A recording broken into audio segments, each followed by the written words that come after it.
Hey, what's going on, everybody? This is Sean McKay, aka the Lousy Investor. And today I want to talk about where we are in the market. So, whether it's the stock market, the real estate market, the crypto market, everything is at an all time high right now.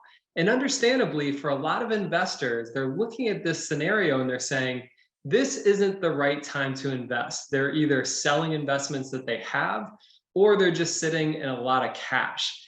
And is that the right way to think about investing? Should we be thinking about timing the market? Should we be waiting for better entry points as we make investments? And so today, I'm going to give you kind of a different perspective on how to think about market cycles and how to think about quote unquote losing money when there's a correction in the market. So, for those of you that were around during the 2008 recession, that was obviously a really scary time for so many people. There was a lot of people that lost jobs. There were a lot of people that saw their investment portfolios cut in half. Their $100,000 that they had been saving for retirement was now all of a sudden worth $50,000 or $60,000. And understandably, psychologically, that is really, really difficult.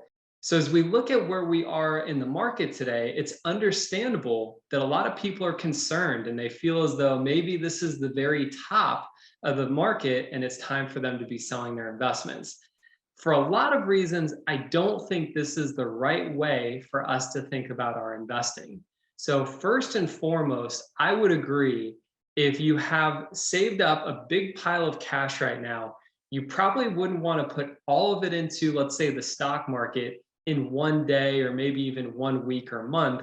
You'd probably want to spread that out over a period of time so that you can ensure that you're not putting all of your eggs into that basket the day before or the week before we do have some sort of a pullback. So I'm certainly a big fan of dollar cost averaging, whether it's the stock market or the real estate market. My wife and I have historically done a really solid job, I think, of investing for the long term and consistently investing year over year over year. That's the first thing that can save us as we look at this crazy market.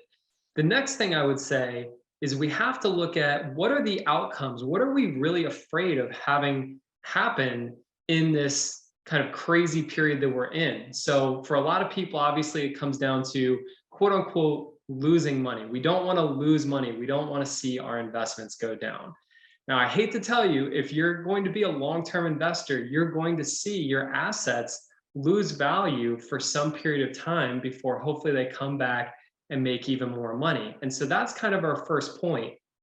When we look at the history of the United States, we understand that there are going to be recessions and sometimes deep depressions like we saw at the end of the 1920s. And that's just part of what happens. And so what we understand is those things will happen, but we come back out of those cycles and we hit all-time highs, and the value of assets just continues to go up over time. And so that's the first thing we should think about is, yes, we know inevitably the market will have its pullbacks and sometimes significant pullbacks, but it will always come back bigger and stronger than it was before. And so if we're able to just simply do nothing, if we're able to weather that storm, ideally we can put new cash into additional investments when it's lower. But a worst case scenario is that we're just simply going to make sure that we're not selling those assets and we're not panicking like so many investors unfortunately tend to do. But let's take a look at it. Let's say that that doesn't happen. Let's say that we have the Armageddon of all Armageddons and the financial world collapses, the value of all assets goes to zero. So that would obviously be on the surface a really scary reality from a financial perspective.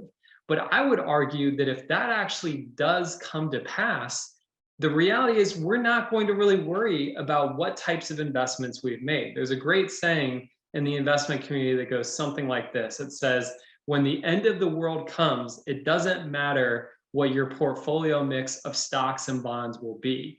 And that's just to simply say, if we do have this cataclysmic, just end of the world situation, our real estate, our stocks, our mutual funds, none of it is going to matter. We're going to go back to the hunting and gathering days anyway. So maybe that's a little bit doom and gloom as we're around the holiday season. But it should give us a little bit of insurance that these decisions, these kind of small decisions we're making about whether we should buy a few extra shares of the S&P 500 or whether we should wait for 6 months or a year or something like that. At the end of the day, one way or the other, it's going to be irrelevant, because if we just buy it now, and even if the market pulls back 20%, at some point down the road, it will be much, much higher. Or we have this Armageddon, this end of the world scenario, and the fiat currencies, these investments that we spend so much time learning about, aren't going to matter anyway. So I know this is kind of a weird take, but that's why they call me the lousy investor. They're kind of different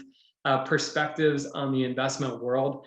The other thing I would add to this, and we're going to talk about this a lot on this channel, is that what allows us to be brave during the difficult periods is if we have a low balance of debt on our real estate portfolio in our personal life, and we're also keeping that dry powder. We're keeping that cash around so that if and when that pullback comes, like we had in 2020 due to the pandemic, or it's something that's longer lasting, like the 2008 meltdown, we have that cash to be able to take advantage of more desirable environments to make investments. So I wish you lots of luck. If you haven't already, please feel free to subscribe. If you've gotten some value today, please give us a thumbs up and comment below. All right, thanks so much and have a great day.